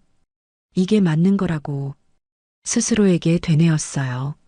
하지만 가슴은 찢어지는 것 같았습니다. 소파에 주저앉았습니다. 집이 텅 빈 것 같았어요. 윤서방이 떠나자 다시 공허함이 밀려왔습니다. 창밖을 바라봤어요. 윤서방이 걸어가는 모습이 보였습니다. 가방을 들고 천천히 걸어가고 있었어요. 뒷모습이 쓸쓸해 보였습니다. 저도 쓸쓸했어요. 너무 쓸쓸했습니다. 잘 가, 윤서방. 중얼거렸습니다. 윤서방의 모습이 모퉁이를 돌아 사라졌어요. 이제 진짜 혼자가 됐습니다. 다시 원래대로 돌아온 거죠. 혼자 사는 65 할머니로요. 눈물을 닦았어요. 하지만 계속 흘렀습니다. 멈출 수가 없었어요. 우리는 아무 잘못도 안 했는데, 그저 서로를 위로했을 뿐인데, 왜 세상은 그걸 이해하지 못할까요? 거실 시계가 째깍거렸습니다. 그 소리만이 고요한 집을 채우고 있었어요. 윤서방이 떠난 뒤 석 달이 흘렀습니다. 다시 혼자가 됐어요. 아침에 눈을 뜨면 빈집이 저를 맞이했습니다. 혼자 커피를 내리고 혼자 식사를 했어요. 예전으로 돌아간 거죠. 하지만 예전과 달랐습니다. 더 외로웠어요. 윤서방과 함께 지낸 시간을 알아버렸으니까요. 창밖을 보면 자꾸 윤서방이 걸어오는 모습이 보이는 것 같았습니다. 하지만 착각이었어요. 윤서방에게서 연락은 없었습니다. 어떻게 지내는지 궁금했지만 전화하지 않았어요. 그러면 안 될 것 같았습니다. 그렇게 시간이 흘렀습니다. 어느 날 오후 초인종이 울렸어요. 택배인가 싶어서 문을 열었습니다. 윤서방이 서 있었어요. 순간 숨이 멎었습니다. 장모님, 윤서방. 말이 제대로 나오지 않았어요. 안녕하세요. 잘 지내셨어요? 그래, 너도 잘 지냈니? 어색한 인사가 오갔습니다. 윤서방은 예전보다 훨씬 밝아 보였어요. 얼굴에 생기가 돌았습니다. 들어와. 아니에요. 오래 있진 않을게요. 드릴 말씀이 있어서 왔어요. 무슨 말? 이번에 지연이 이름으로 장학재단을 만들었습니다. 가슴이 뭉클했어요. 장학재단? 네. 형편이 어려운 학생들을 돕는 재단이요. 지연이가 교육에 관심이 많았잖아요. 맞아요. 지연이는 선생님이 되고 싶어 했었죠. 다음 주에 발대식이 있는데 장모님도 오셔야죠. 어머니 없이는 안 돼요. 내가 가도 될까? 당연하죠. 장모님이 주인공이세요. 윤서방이 환하게 웃었습니다. 그럼 갈게. 감사합니다. 제가 모시러 올게요. 일주일 뒤 행사가 열렸습니다. 호텔 연회장이었어요. 생각보다 많은 사람들이 모여 있었습니다. 긴장됐어요. 사람들 앞에 서는 게 오랜만이었거든요. 윤서방이 제 옆에 섰습니다. 장모님 괜찮으세요? 응, 괜찮아. 곧 시작할게요. 무대로 올라갔어요. 사람들의 박수 소리가 들렸습니다. 윤서방이 마이크를 잡았어요. 안녕하십니까? 오늘 이 자리에 와주신 모든 분들께 감사드립니다. 목소리가 떨리지 않았어요. 당당했습니다. 오늘 지연 장학재단 발대식을 갖게 됐습니다. 제 아내 지연이의 이름으로 만든 재단입니다. 사람들이 집중해서 듣고 있었어요. 지연이는 7년 전 세상을 떠났습니다. 갑작스러운 사고였죠. 윤서방의 목소리가 잠시 멈췄습니다. 그날 이후 저는 죄책감 속에서 살았습니다. 제가 지켜주지 못했다는 자책감이요. 사람들이 숨죽여 들었어요. 하지만 지연이 어머니께서 저를 용서해 주셨습니다. 윤서방이 저를 바라봤어요. 그날 이후 제 삶은 벌이 아니라 감사였습니다. 장모님이 용서해 주셨으니까요. 눈물이 났습니다. 용서를 받고 나니 살아야 할 이유가 생겼어요. 지연이를 기억하고 지연이가 하고 싶었던 일을 대신하는 거요. 박수 소리가 터져 나왔습니다. 이 재단을 통해 많은 학생들을 돕겠습니다. 그게 지연이가 원하는 일이고 제가 해야 할 일입니다. 윤서방이 마이크를 내려놓았어요. 사람들이 일어나 박수를 보냈습니다. 저도 박수를 쳤어요. 행사가 끝나고 사람들과 인사를 나눴습니다. 많은 분들이 저에게 위로의 말을 건넸어요. 고맙다고 말했습니다. 사람들이 다 돌아가고 윤서방과 단둘이 남았습니다. 장모님, 차 한잔 할까요? 그래, 좋아. 근처 카페로 갔어요. 조용한 곳이었습니다. 커피를 마시며 이런저런 이야기를 나눴어요. 그동안 어떻게 지냈는지요? 윤서방, 많이 달라진 것 같아. 그래요? 응. 훨씬 밝아졌어. 장모님 덕분이에요. 용서해 주셔서요. 윤서방이 진지한 표정을 지었어요. 장모님께 사위로 왔지만 이제는 제 인생을 제대로 살 수 있을 것 같아요. 저는 윤서방의 손을 잡았습니다. 윤서방. 예, 장모님. 너는 내 사위로 왔지만 이제 내 아들로 살아라. 윤서방의 눈에 눈물이 맺혔어요. 장모님, 지연이도 그걸 원할 거야. 넌 이제 내 아들이야. 윤서방이 고개를 숙였어요. 어깨가 떨렸습니다. 감사합니다. 정말 감사합니다. 우리는 한참을 그렇게 앉아 있었어요. 말없이 커피를 마셨습니다. 하지만 불편하지 않았어요. 편안했습니다. 이제야 진짜로 편안해진 것 같았어요. 집으로 돌아왔습니다. 오랜만에 마음이 가벼웠어요. 무거운 짐을 내려놓은 것 같았습니다.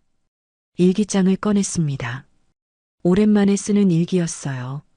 펜을 들고 생각했습니다. 뭐라고 쓸까요? 한참을 고민하다가 이렇게 썼습니다. 오늘 윤서방을 만났다. 지연 장학재단을 만들었다고 했다. 그 모습을 보니 가슴이 뿌듯했다. 이제 윤서방은 제대로 살아갈 것 같다. 용서를 하고 나니 나도 편해졌다. 펜을 멈췄어요. 다시 생각하고 한 줄 더 썼습니다. 죄보다 더 큰 건 사랑이 아니라 이해였다. 일기장을 덮었습니다. 창밖을 바라봤어요. 해가 지고 있었습니다. 노을이 참 아름다웠어요. 붉은 빛이 하늘을 물들이고 있었습니다.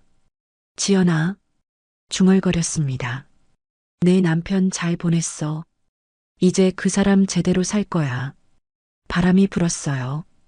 커튼이 흔들렸습니다. 지연이가 대답하는 것 같았어요. 고맙다고요. 나도 이제 괜찮아. 너무 걱정 마. 다시 지연이 사진을 봤습니다. 웃고 있는 딸의 얼굴이 평화로워 보였어요. 저도 평화로웠습니다. 오랜만에 마음이 편했어요. 7년 만에 처음으로요. 외로움은 아직 남아 있었습니다. 하지만 예전과는 달랐어요. 견딜 만한 외로움이었습니다. 그리고 윤서방이 가끔 찾아올 거라는 걸 알았어요. 이젠 아들로서요. 그 생각에 미소가 지어졌습니다. 소파에 앉아 차를 한 잔 마셨어요. 따뜻한 차가 목으로 넘어갔습니다. 몸이 따뜻해졌어요. 마음도 따뜻해졌습니다. 이제 괜찮을 것 같았어요. 지연이 없는 삶에 적응하는데 7년이 걸렸습니다. 하지만 이제는 받아들일 수 있을 것 같았어요. 지연이는 제 곁을 떠났지만 제 마음속에 살아 있었습니다. 그걸로 충분했어요. 그리고 윤서방이라는 아들이 생겼습니다. 피는 안 섞였지만 진짜 아들 같았어요. 그래, 이것도 나쁘지 않네. 혼잣말을 했습니다. 밖은 어두워지고 있었어요. 하나둘 불이 켜지기 시작했습니다. 저도 거실 불을 켰어요. 따뜻한 빛이 집안을 채웠습니다. 이제 이 집도 다시 살아 숨쉬는 것 같았어요. 저도 다시 살아 숨쉬고 있었습니다. 그걸로 충분했습니다. 저는 한정숙입니다. 한때 사모님 소리 들으며 살았던 사람이에요. 남편이 건설 사업을 했거든요. 괜찮았습니다. 아니, 괜찮았다는 표현도 부족하죠. 좋았어요. 정말 좋았습니다. 그런데 하루아침에 모든 게 무너졌어요. 남편의 사업이 망했습니다.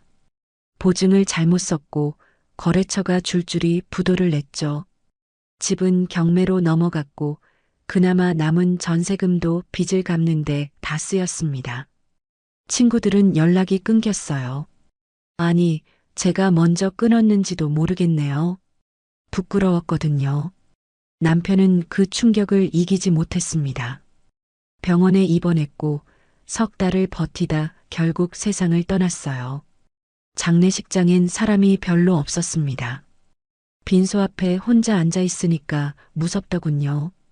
이제 정말 혼자구나 하는 생각이 들었어요. 그렇게 60 중반의 나이에 저는 다시 일을 시작했습니다. 가정부였어요. 처음엔 손이 떨렸습니다. 남의 집 현관문을 열고 들어가는 게 이렇게 무서운 일인지 몰랐어요. 빗자루를 잡고 걸레를 들고 욕실 타일을 닦으면서 눈물이 났죠. 이 나이에 이렇게 살아야 하나. 그런 생각이 머릿속을 가득 채웠습니다. 그리고 어느 날 새로운 집에 배치가 됐어요. 고급 아파트였습니다. 관리소장이 말했죠. 이번 집은 좀 까다로울 거예요. 회장님 댁이거든요. 회장이라는 말에 가슴이 철렁했습니다. 그런 집일수록 요구사항이 많다는 걸 알고 있었거든요. 초인종을 눌렀어요. 문이 열리고 한 남자가 서 있었습니다. 70세쯤 돼 보이는 남자였어요. 키는 크고 얼굴엔 주름이 깊게 패여 있었죠. 표정은 무뚝뚝했습니다. 들어오세요. 짧은 말 한마디였어요. 인사를 받은 건지 명령을 들은 건지 구분이 안 됐습니다. 집안은 넓었어요. 그런데 어딘가 쓸쓸했습니다. 가구는 고급스러웠지만 사람 냄새가 나지 않았어요. 액자도 없고 사진도 없고 그저 정리만 잘 돼 있는 공간이었죠. 마치 호텔 같았습니다. 최도연 회장님은 저를 거실로 안내하고 나서 말했어요. 규칙이 있어요. 도연 회장님은 천천히 말했습니다. 식탁 위 컵은 반시계 방향으로 놓아요. 신문은 아침 6시 반까지 현관에 두고 커피는 연하게 타주세요. 저는 고개를 끄덕이며 듣고 있었습니다. 목소리엔 감정이 없었어요. 기계처럼 정확했죠. 그리고 말은 꼭 필요할 때만 하세요. 그 말에 숨이 막혔습니다. 필요할 때만 말을 하라니. 저는 이미 말이 많은 사람이 아니었지만 그렇게 선을 긋는 말을 들으니까 가슴이 답답했어요. 알겠습니다. 저는 짧게 대답하고 일을 시작했습니다. 도연 회장님은 아침 6시에 일어났어요. 정확했습니다. 딱 6시가 되면 침실 문이 열리고 욕실로 들어가는 소리가 났죠.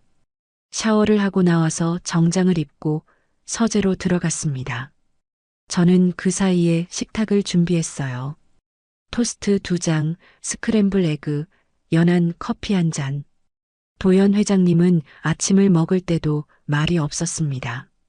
신문을 보며 커피를 마시고 접시를 밀어두고 일어섰어요. 수고하세요. 그 한마디만 남기고 현관으로 향했죠. 문이 닫히는 소리가 들렸습니다. 그리고 저는 혼자 남았어요. 설거지를 하면서 생각했습니다. 이 사람은 외롭구나. 집은 넓지만 텅 비어 있고 말은 적고 표정도 없어요. 돈은 많겠지만 행복해 보이진 않았습니다. 그런 생각을 하니까 조금은 마음이 편해졌어요. 나만 힘든 게 아니구나. 저 사람도 뭔가 잃고 살아가는 사람이구나. 그렇게 일주일이 지났습니다. 매일 같은 시간, 같은 일상이 반복됐어요. 저는 조용히 청소를 하고 밥을 준비하고 설거지를 했습니다. 도연 회장님은 여전히 말이 없었죠. 가끔 컵 위치가 틀렸어요 라거나 오늘 커피가 좀 진해요 같은 말만 했습니다. 그런데 이상했어요. 화가 나지 않았습니다. 오히려 그 말들이 익숙해졌어요. 저도 모르게 도연 회장님의 패턴을 읽게 됐죠. 커피를 어느 정도 연하게 타야 하는지, 신문을 어느 각도로 놓아야 하는지, 작은 것들이었지만 그걸 맞추는 게 싫지 않았습니다. 어느 날 오후였어요. 청소를 마치고 부엌에서 설거지를 하고 있는데 갑자기 도연 회장님이 부엌 문을 열고 들어왔습니다. 평소엔 서재에만 계시는 분인데 이상했죠. 물 한 잔 주세요. 저는 얼른 냉장고에서 생수를 꺼내 컵에 따라드렸어요. 도연 회장님은 물을 천천히 마시며 창밖을 보고 계셨습니다. 저는 조용히 설거지를 이어갔죠. 그런데 계속 그 자리에 서 계시는 거예요. 뭔가 할 말이 있으신가 싶었습니다. 하지만 먼저 물어볼 순 없었어요. 규칙을 어기는 거니까요. 그래서 그냥 일을 계속했습니다. 한참이 지나고 나서야 도연 회장님이 입을 열었어요. 오늘 날씨가 좋네요. 저는 손을 멈추고 고개를 들었습니다. 날씨 얘기라니. 이분이 그런 말을 할 줄은 몰랐어요. 네, 맞습니다. 햇살이 참 따뜻하네요. 제 대답에 도연 회장님은 작게 고개를 끄덕였습니다. 그리고 다시 조용해졌어요. 어색한 침묵이었지만 나쁘진 않았습니다. 오히려 뭔가 달라진 느낌이었어요. 마치 벽 하나가 살짝 허물어진 것 같았죠. 도연 회장님은 정말 냉정한 분이었습니다. 식탁 위 컵은 반시계 방향으로 놓아요. 어느 날 아침 제가 컵을 놓자마자 그렇게 말씀하셨어요. 저는 얼른 컵을 다시 돌려놓았죠. 죄송합니다. 제 목소리는 작게 떨렸습니다. 도연 회장님은 아무 말 없이 신문을 펼치셨어요. 딱딱한 말투였습니다. 감정이라곤 찾아볼 수 없었죠. 그런 순간이 한두 번이 아니었어요. 커피가 너무 뜨거워요. 신문이 구겨졌네요. 오늘 청소가 덜 된 것 같은데요. 매일같이 지적이 이어졌습니다. 저는 점점 기가 죽어갔어요.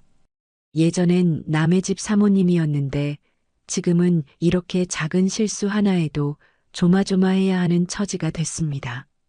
하지만 일을 그만둘 순 없었어요. 돈이 필요했으니까요. 그래서 저는 묵묵히 일만 했습니다. 아침 6시에 출근해서 청소를 하고 식사를 준비하고 설거지를 하고 빨래를 했죠. 도연 회장님이 뭐라 하든 고개만 숙이고 네 하고 대답했습니다. 감정을 드러내면 안 된다고 생각했어요. 여긴 일터니까요. 그런데 그날은 좀 달랐습니다. 점심 준비를 하다가 실수를 했어요. 밥을 옮기던 중에 그만 손이 미끄러진 거예요. 밥알이 식탁 바닥에 쏟아졌습니다. 순간 머릿속이 하얘졌어요. 급하게 걸레를 들고 닦으려는데 도연 회장님이 서재에서 나오셨습니다. 무슨 일이에요? 저는 고개를 들 수 없었습니다. 죄송합니다. 제가 실수를. 목소리가 떨렸어요. 도연 회장님은 바닥을 내려다보며 차갑게 말씀하셨습니다. 청소는 제대로 해야죠. 그 말에 얼굴이 화끈거렸습니다. 부끄러웠어요. 창피했죠. 눈물이 핑 돌았지만 참았습니다. 울면 안 된다고 생각했거든요. 저는 아무 말 없이 바닥을 닦았어요. 밥알을 하나하나 주워 담으면서 마음속으로 되뇌었습니다. 차마 한정숙. 이 나이에 다른 일자리 구하기 힘들어. 도연 회장님은 다시 서재로 들어가셨습니다. 저는 그 자리에 주저앉고 싶었어요. 하지만 그럴 수 없었죠. 일을 마저 해야 했으니까요. 점심을 다시 차리고 설거지를 하고 청소를 마쳤습니다. 오후 내내 마음이 무거웠어요. 계속 그 말이 귓가에 맴돌았습니다. 청소는 제대로 해야죠. 저는 제대로 못하는 사람인가요? 그런 생각이 들었습니다. 예전엔 남편이 잘 나갔고 저도 대접받으며 살았어요. 그런데 지금은 이렇게 작은 실수에도 혼이 나는 처지가 됐죠. 인생이 참 야속하다는 생각이 들었습니다. 저녁 6시가 됐어요. 퇴근 시간이었습니다. 저는 가방을 챙기고 현관으로 향했어요. 빨리 집에 가고 싶었습니다. 오늘 하루는 정말 힘들었거든요. 현관문 손잡이를 잡는데 뒤에서 목소리가 들렸습니다. 잠깐만요. 도연 회장님이었습니다. 저는 깜짝 놀라 돌아봤어요. 회장님은 손에 뭔가를 들고 계셨죠. 가까이 다가오시더니 그걸 제게 내미셨습니다. 컵라면이었어요. 저녁은 먹었어요? 그 말에 저는 멍하니 서 있을 수밖에 없었습니다. 저녁을 먹었냐니요. 아침에 그렇게 차갑게 말씀하시던 분이 지금 제 저녁을 걱정하고 계신 건가요? 아직입니다만. 그럴 줄 알았어요. 이거 드세요. 도연 회장님은 컵라면을 제 손에 쥐어주셨습니다. 따뜻했어요. 아까 끓는 물을 부으신 것 같았죠. 김이 모락모락 올라왔습니다. 저는 그 라면을 들고 회장님을 올려다 봤어요. 오늘 많이 놀라셨죠? 도연 회장님이 말씀하셨습니다. 목소리가 아까와 달랐어요. 부드러웠습니다. 제가 너무 심하게 말한 것 같아서요. 미안합니다. 미안하다니요. 회장님이 가정부인 제게 미안하다고 말씀하시는 거예요. 저는 고개를 저었습니다. 아닙니다. 제가 실수를 했으니까요.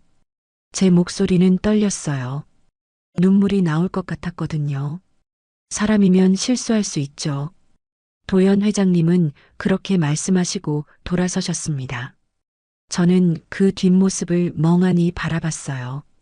손에 든 컵라면에서 김이 올라왔습니다. 라면 냄새가 코끝을 간지렸죠. 저는 한참을 그 자리에 서 있었습니다. 가슴이 뜨거웠어요. 이상한 감정이었습니다. 아침엔 그렇게 차갑게 말씀하시던 분이 저녁엔 이렇게 따뜻한 말을 건네시다니. 뭐가 진짜일까요? 냉정한 회장님이 진짜일까요? 아니면 방금 그 따뜻한 말이 진짜일까요? 저는 그날 라면을 들고 집에 갔습니다. 현관 계단에 앉아서 라면을 먹었어요. 짜고 맵고 자극적인 맛이었지만 이상하게 눈물이 났습니다. 얼마 만에 받아보는 따뜻한 말인지 모르겠더군요. 남편이 죽고 나서 아무도 제게 따뜻한 말을 건네지 않았어요. 다들 빚 얘기만 했죠. 언제 갚을 거냐고, 어떻게 살 거냐고. 그런데 오늘 도연 회장님은 제 저녁을 물어보셨습니다. 한 줄의 짧은 말이었지만 그게 제 마음을 흔들었어요. 라면 한 개였지만 그게 제 가슴을 따뜻하게 만들었습니다. 저는 그날 밤 잠을 제대로 못 잤어요. 자꾸 그 순간이 떠올랐거든요.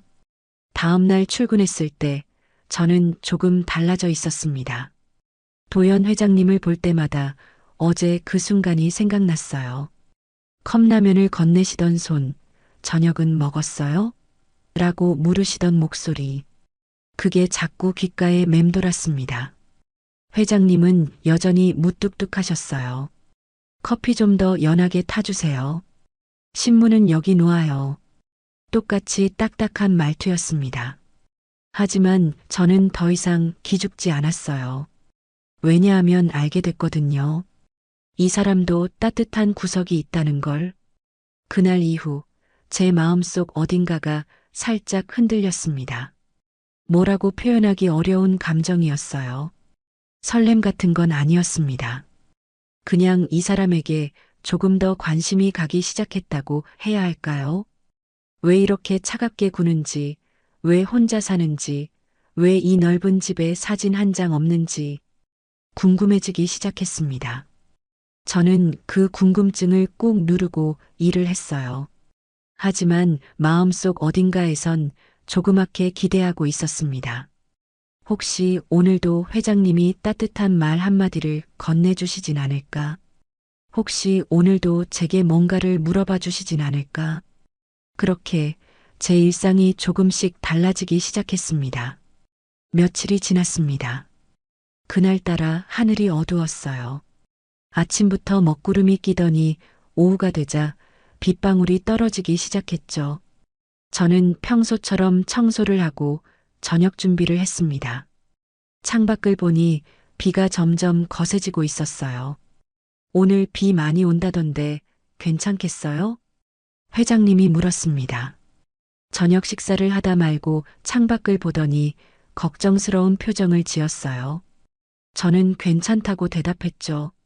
네, 버스 타고 가면 됩니다. 하지만 속으로는 조금 불안했어요. 뉴스에서 폭우 경보가 내렸다고 했거든요. 그래도 집에 가야 했습니다. 여기서 더 머물 수는 없으니까요. 퇴근 시간이 됐습니다.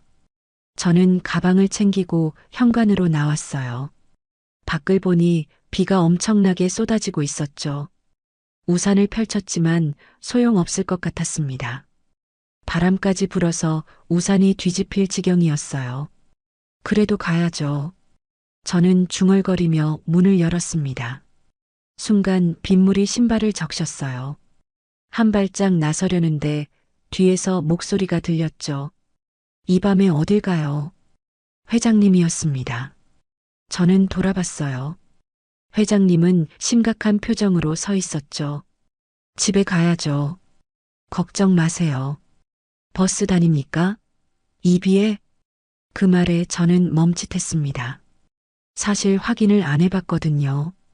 휴대폰을 꺼내 버스 앱을 확인했어요. 그런데 운행이 중단됐다고 나왔죠. 태풍급 폭우로 시내버스 전면 운행 중단. 제 얼굴이 굳었습니다. 역시 그렇군요. 회장님이 말했어요. 오늘은 여기서 자요. 저는 깜짝 놀라 손을 저었습니다. 아닙니다. 택시를 부르면 되니까요. 이 비에 택시가 옵니까? 회장님 말이 맞았어요. 앱을 켜보니 대기 시간이 1시간이 넘었습니다. 게다가 호출이 취소되기를 반복하고 있었죠. 저는 당황했어요. 어떻게 해야 하지? 객실이 하나 있어요. 거기서 주무세요. 회장님은 단호하게 말했습니다. 저는 여전히 망설였어요. 이 집에서 자다니 그건 선을 넘는 일 아닐까요? 괜찮습니다. 걸어서라도 가겠습니다. 이 비를 맞고 가시려고요? 감기라도 걸리면 어쩌려고요? 회장님 목소리에 걱정이 묻어났습니다. 저는 그 표정을 보고 말문이 막혔어요. 정말 걱정하고 있는 것 같았거든요. 그럼 정말 죄송하지만 됐어요. 이리 오세요. 회장님은 저를 안쪽으로 안내했습니다. 복도를 지나 객실 문을 열어줬어요. 깨끗하고 정돈된 방이었죠. 침대도 있고 욕실도 딸려 있었습니다. 불편하시겠지만 오늘 하루만 참으세요. 감사합니다. 저는 고개를 숙였어요. 회장님은 수건과 잠옷을 가져다 주고 나갔습니다. 문이 닫히고 저는 홀로 남았죠. 방 안은 조용했습니다. 밖에선 빗소리만 요란하게 들렸어요. 저는 침대에 앉아 창밖을 바라봤죠. 번개가 치고 천둥이 울렸습니다. 정말 집에 가지 않기를 잘했다는 생각이 들었어요. 샤워를 하고 침대에 누웠습니다. 그런데 잠이 오지 않았어요. 낯선 공간이라 그런지 아니면 회장님이 가까이 있어서 그런지 마음이 이상하게 두근거렸죠. 저는 뒤척이다가 결국 일어났습니다. 목이 말랐어요. 물을 마시러 나가기로 했죠. 복도는 어두웠습니다. 저는 조심스럽게 발걸음을 옮겼어요. 부엌으로 가려는데 거실에서 희미한 불빛이 보였죠. 누가 있나 싶어 살짝 고개를 내밀었습니다. 회장님이었어요. 창가에 서서 빗소리를 듣고 있었죠. 뒷모습이 외로워 보였습니다. 저는 물러서려다가 그만 발소리를 내고 말았어요. 회장님이 돌아봤죠. 아, 깨셨어요? 죄송합니다. 물을 마시려고요. 저는 어색하게 웃었어요. 회장님은 고개를 끄덕이더니 다시 창밖을 봤죠. 저는 부엌에서 물을 따라 마셨습니다. 그리고 가려다가 멈칫했어요. 왠지 그냥 가면 안 될 것 같았거든요. 저는 다시 거실로 갔습니다. 회장님 옆에 조심스럽게 섰어요. 우리는 함께 창밖을 바라봤죠. 빗줄기가 유리창을 때리고 번개가 하늘을 가르고 있었습니다. 이런 밤엔 생각이 많아져요. 회장님이 말했어요. 저는 조용히 물었습니다. 무슨 생각을 하세요? 회장님은 한참을 말이 없었어요. 그러다 천천히 입을 열었죠. 인생이요. 인생이요? 네. 이렇게 비가 오는 날이면 지나온 날들이 떠올라요. 뭘 위해 살았나 싶더군요. 그 말에 저는 가슴이 철렁했습니다. 회장님의 목소리가 너무 쓸쓸했거든요. 성공하셨잖아요. 제가 말했어요. 회장님은 쓸쓸하게 웃었습니다. 성공이요? 돈을 많이 버는 게 성공입니까? 그게 성공 아닌가요? 돈이 많아도 행복한 건 아니더군요. 그 말에 저는 할 말을 잃었어요. 회장님은 계속 말했죠. 평생 일만 했어요. 회사를 키우느라, 돈을 버느라. 그러다 보니 정작 중요한 걸 놓쳤죠. 아내와도 제대로 대화하지 못했고 아들하고도 멀어졌습니다. 부인은 10년 전에 세상을 떠났어요. 저는 입을 다물었습니다. 회장님의 얼굴에 슬픔이 스쳤어요. 돌아가시기 전에 한 말이 있어요. 당신은 나한테 관심이 없었다고. 그 말이 아직도 가슴에 박혀 있습니다. 회장님, 그래서 이렇게 혼자 사는 거예요. 벌 받는 기분으로요. 빗소리만 들렸습니다. 저는 눈을 피했어요. 가슴이 먹먹했죠. 이 사람도 저처럼 외로웠구나. 이 사람도 상처를 안고 살아가고 있구나. 저도 혼자예요. 제가 말했습니다. 회장님이 저를 봤어요. 남편이 세상을 떠나고 혼자 살고 있어요. 외롭죠? 정말 외롭습니다. 그랬군요. 근데 말씀 들으니까 저만 힘든 게 아니구나 싶네요. 회장님은 작게 웃었어요. 우린 비슷한가 봐요. 그런가 봅니다. 우리는 한동안 말없이 서 있었습니다. 빗소리가 우리 사이를 채웠어요. 창밖으론 비가 계속 내렸고 우리는 그 빗소리를 함께 들었죠. 그날 밤 뭔가 달라졌습니다. 보이지 않는 선 하나가 조용히 사라진 것 같았어요. 우리는 더 이상 회장과 가정부가 아니었죠. 그냥 외로운 두 사람이었습니다. 들어가서 주무세요. 회장님이 말했어요. 저는 고개를 끄덕이고 방으로 돌아왔습니다. 침대에 누워서도 한참을 잠들지 못했어요. 자꾸 회장님의 목소리가 들리는 것 같았거든요. 돈이 많아도 행복한 건 아니더군요. 그 말이 계속 맴돌았습니다. 그리고 깨달았어요. 이 사람도 저처럼 무언가를 잃고 살아가는 사람이구나. 이 사람도 따뜻함이 필요한 사람이구나. 다음 날 아침 비는 그쳤습니다. 저는 일어나서 부엌으로 갔어요. 회장님은 이미 식탁에 앉아 있었죠. 우리는 눈이 마주쳤습니다. 잘 주무셨어요? 네, 감사합니다. 짧은 대화였지만 어제와는 달랐어요. 눈빛이 달라졌죠. 서로를 보는 시선이 조금 더 부드러워진 것 같았습니다. 그날 이후 우리 사이엔 뭔가 흐르기 시작했어요. 그날 이후 뭔가 달라졌습니다. 회장님은 이유 없이 자주 부엌에 나타나기 시작했어요. 예전엔 서재에만 계시던 분인데 이젠 제가 요리를 할 때마다 슬쩍 문을 열고 들어오셨죠. 오늘은 뭘 끓이나요? 어느 날 점심 준비를 하는데 회장님이 물었습니다. 저는 냄비를 저으며 대답했어요. 된장찌개요.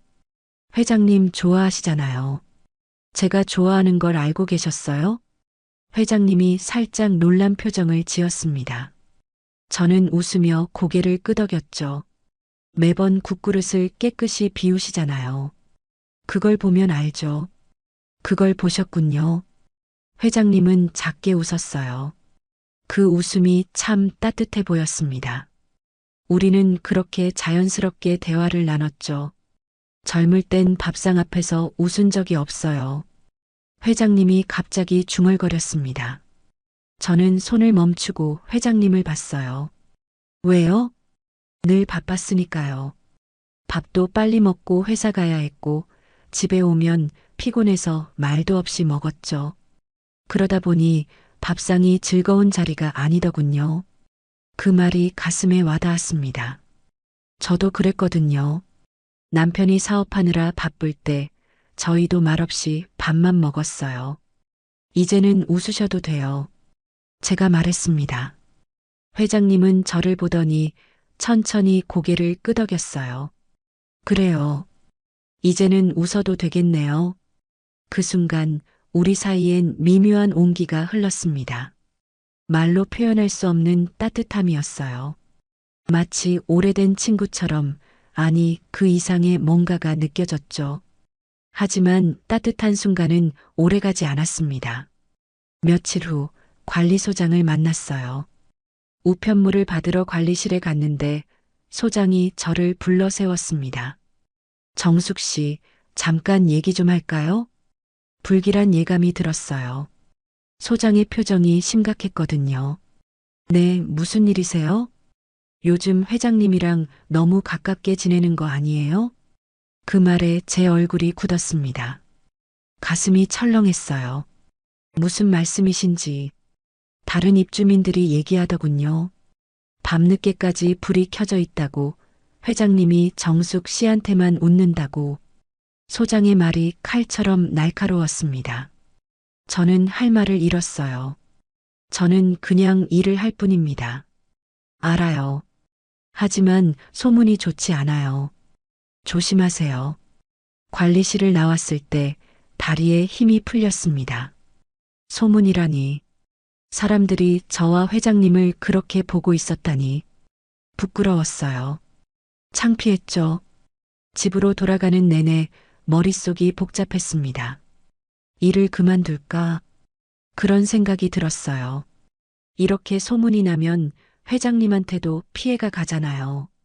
저 때문에 회장님이 욕먹으면 안 되죠. 그날 저녁 저는 평소보다 조용했습니다. 저녁 준비를 하면서도 말이 없었고 식탁을 차릴 때도 고개를 들지 않았어요. 회장님과 눈을 마주치기가 두려웠거든요. 오늘 표정이 왜 그래요? 회장님이 물었습니다. 저는 고개를 저었어요. 아무 일도 아닙니다. 그 말이 제일 걱정돼요. 회장님의 목소리가 진지했습니다. 저는 멈칫했어요. 그 말이 제일 걱정돼요. 정말 걱정하고 있는 거였죠. 무슨 일 있어요? 말해봐요. 회장님이 식탁 너머로 저를 보며 물었습니다. 저는 눈을 피했어요. 어떻게 말해야 할까? 소문 때문에 힘들다고 말하면 회장님은 어떻게 생각하실까? 사람들이 저희를 이상하게 본대요. 결국 말이 나왔습니다. 회장님은 잠시 말이 없었어요. 누가 그래요? 관리소장님이 그러시더라고요. 입주민들이 얘기한다고. 뭐라고 얘기하는데요? 저희가 너무 가깝다고, 밤늦게까지 불이 켜져 있다고. 말을 하다 보니 눈물이 날 것 같았습니다. 저는 고개를 숙였어요. 제가 조심하지 못해서 죄송합니다. 제가 일을 그만두는 게 나을 것 같아요. 그만둔다고요? 회장님의 목소리가 높아졌습니다. 저는 깜짝 놀라 고개를 들었어요. 회장님은 심각한 표정으로 저를 보고 있었죠. 왜 그만둬요? 잘못한 것도 없는데. 하지만 소문이 뭐가 중요합니까? 회장님이 단호하게 말했습니다. 저는 말문이 막혔어요. 사람들 입에 오르내리는 게 싫어서 제 마음까지 숨겨야 하나요? 회장님, 저는 정숙 씨가 좋아요. 순간 시간이 멈춘 것 같았습니다. 저는 회장님을 멍하니 바라봤어요. 좋다니. 회장님이 저를 좋아한다니. 처음엔 그냥 가정부라고 생각했어요. 하지만 시간이 지나면서 알게 됐죠. 이 사람은 특별하다고. 이 사람과 함께 있으면 마음이 편하다고. 회장님의 목소리가 떨렸습니다. 저는 눈물을 참았어요. 그런데 소문 때문에 그만둔다고요? 그건 안 됩니다. 하지만 회장님한테 피해는 무슨 피해예요? 제 인생입니다. 제가 누구 좋아하고 누구랑 시간 보내는지 다른 사람이 뭐라 할 권리 없어요. 그 말에 저는 할 말을 잃었습니다. 회장님은 자리에서 일어나 제게 다가왔어요. 정숙 씨, 도망가지 마세요. 우리 잘못한 거 없어요. 회장님의 눈빛이 진심으로 가득했습니다.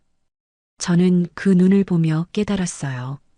이 사람은 정말 저를 생각하고 있구나. 이 사람은 소문보다 저를 선택하는구나. 회장님, 그 순간부터 뭔가 달라졌습니다. 저는 더 이상 회장님을 그냥 회장님이라고만 부를 수 없었어요. 마음속에선 이미 다른 감정이 자라고 있었거든요. 존경도 아니고 고마움도 아니고 그 이상의 뭔가였죠. 그날 밤 저는 잠을 이루지 못했습니다. 회장님의 말이 자꾸 떠올랐어요. 저는 정숙 씨가 좋아요. 그 한마디가 가슴에 박혔죠. 누군가 저를 좋아한다는 게 얼마만인지, 누군가 저를 선택해준다는 게 얼마만인지 눈물이 흘렀습니다. 행복해서 우는 건지 슬퍼서 우는 건지 모르겠더군요. 그냥 눈물이 났어요. 다음 날 아침 저는 평소처럼 출근했습니다. 회장님은 식탁에 앉아 계셨어요. 우리는 눈이 마주쳤죠. 어색할 줄 알았는데 이상하게 편했습니다. 잘 주무셨어요? 네, 회장님은요? 저도 잘 잤어요. 짧은 대화였지만 그 안에 많은 의미가 담겨 있었습니다. 우리는 더 이상 예전의 관계가 아니었어요. 뭔가 새로운 시작이 있었죠. 그날부터 저는 달라졌습니다. 소문 따위 신경 쓰지 않기로 했어요. 회장님이 저를 선택해줬으니까. 회장님이 저와 함께 있고 싶어 하니까. 그것만으로 충분했습니다. 그리고 마음속으로 조용히 인정했어요. 저도 회장님이 좋다고, 이 사람과 함께 있으면 행복하다고, 더 이상 숨길 필요가 없었습니다. 며칠이 또 지났습니다. 그날은 입주민 회의가 있는 날이었어요. 저는 평소처럼 청소를 하고 있었죠. 회장님은 회의실로 가셨습니다. 아파트 관리에 관한 회의였다고 하더군요. 저는 그날 회의가 신경 쓰였습니다. 혹시 저 때문에 회장님이 곤란한 일을 당하는 건 아닐까? 소문이 이미 퍼졌으니까 사람들이 뭐라고 하는 건 아닐까? 그런 생각에 일이 손에 잡히지 않았어요. 회의는 2시간쯤 걸렸습니다. 회장님이 돌아오셨을 때 저는 조심스럽게 물었어요. 회의 잘 끝나셨어요? 회장님은 고개를 끄덕이며 아무 말씀도 안 하셨죠. 표정이 좀 굳어 있는 것 같았어요. 뭔가 있었구나. 저는 직감했습니다. 하지만 물어볼 수 없었어요. 회장님이 먼저 말씀하시기 전까진 저는 그냥 일을 계속했죠. 저녁을 준비하고 설거지를 하고 청소를 마쳤습니다. 그날 밤 늦게 관리실 직원한테 전화가 왔어요. 정숙 씨, 오늘 회의에서 무슨 일 있었던 거 알아요? 무슨 일이요? 입주민 중에 한 남자가 회장님한테 물어봤대요. 그 가정부 요즘 너무 드나들던데요? 라고. 제 손에서 휴대폰이 떨어질 뻔했습니다. 가슴이 철렁했어요. 그래서요? 회장님이 자리에서 일어나셨대요. 그리고 단호하게 말씀하셨대요. 뭐라고요? 그분은 내 생명의 은인입니다. 라고. 저는 말을 잃었습니다. 생명의 은인이라니. 회장님이 저를 그렇게 말씀하셨다니. 다들 입을 다물었대요. 회장님 표정이 너무 진지하셨나 봐요. 그 뒤로 아무도 말을 못 꺼냈대요. 전화를 끊고 나서 한참을 멍하니 앉아 있었습니다. 눈물이 났어요. 회장님이 저를 지켜주신 거였죠. 사람들 앞에서 공개적으로 아무도 저를 함부로 말하지 못하게 선을 그으신 거였습니다. 생명의 은인이라니. 저는 회장님의 생명을 구한 적이 없어요. 그냥 밥을 해드리고 청소를 하고 말동무가 되어드렸을 뿐이에요. 그런데 회장님은 저를 생명의 은인이라고 말씀하셨습니다. 가슴이 뜨거웠어요. 고마웠죠. 그리고 미안했습니다. 다음 날 출근했을 때 저는 회장님께 말씀드렸어요. 어제 회의 얘기 들었습니다. 회장님은 신문을 보다 말고 저를 봤어요. 누가 그러던가요? 관리실에서 전화 왔어요. 쟤 때문에 곤란하신 거 아니에요? 곤란하다니요. 사실을 말했을 뿐입니다. 회장님은 담담하게 말씀하셨습니다. 저는 눈시울이 뜨거워졌어요. 생명의 은인이라고 하셨다면서요. 제가 뭘 그렇게... 당신이 없었으면 저는 지금도 그 텅 빈 집에서 혼자 죽은 듯이 살고 있을 겁니다. 회장님의 목소리가 진지했습니다. 저는 고개를 숙였어요. 당신은 제게 삶의 이유를 준 사람이에요. 아침에 일어나는 이유, 밥을 먹는 이유, 웃는 이유. 그게 다 당신 때문입니다. 그러니 생명의 은인이 맞죠. 더 이상 참을 수 없었습니다. 저는 눈물을 흘렸어요. 회장님은 조용히 기다려 주셨죠. 그날 저녁이었습니다. 퇴근하려고 가방을 챙기는데 회장님이 부엌으로 들어오셨어요. 평소와 다른 모습이었죠. 앞치마를 두르고 계셨습니다. 회장님, 그게 뭐예요?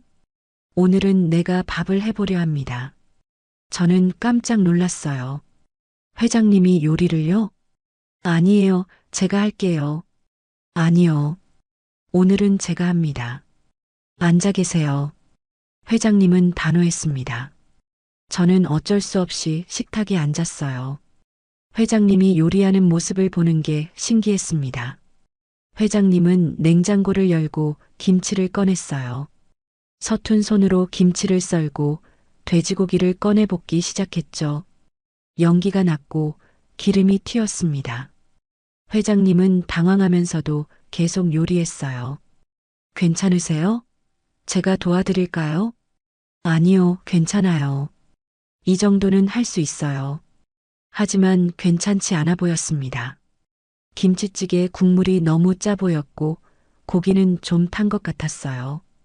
그래도 회장님은 열심히 끓이셨죠. 30분쯤 지났을까요? 회장님이 김치찌개를 식탁에 올렸습니다. 김이 모락모락 나는 뚝배기였어요. 보기엔 좀 이상했지만 그래도 정성이 느껴졌죠. 맛은 없을 거예요. 그래도 마음은 진심입니다. 회장님이 쑥스러운 듯 말씀하셨습니다. 저는 숟가락을 들고 국물을 떠먹었어요. 짰습니다. 정말 짰어요. 그리고 약간 탔죠. 하지만 눈물이 났습니다. 누가 나한테 밥을 해준 게 언제였는지 모르겠어요. 제 목소리가 떨렸습니다. 남편이 죽고 나서 아무도 제게 밥을 해준 적이 없었어요. 혼자 먹고, 혼자 치우고, 혼자 살았죠. 그런데 오늘 회장님이 제게 밥을 해주셨습니다. 맛없죠? 아니에요. 맛있어요. 정말 맛있습니다. 저는 눈물을 삼키며 계속 먹었어요. 짜고 탔지만 그게 중요하지 않았습니다. 누군가 저를 위해 시간을 들였다는 게, 누군가 저를 생각하며 요리했다는 게 중요했죠. 회장님도 같이 드셨어요. 우리는 말없이 식사를 했습니다. 뚝배기가 바닥을 드러냈을 때 회장님이 조용히 말씀하셨어요. 이제 우리 사이엔 어떤 선도 없어요.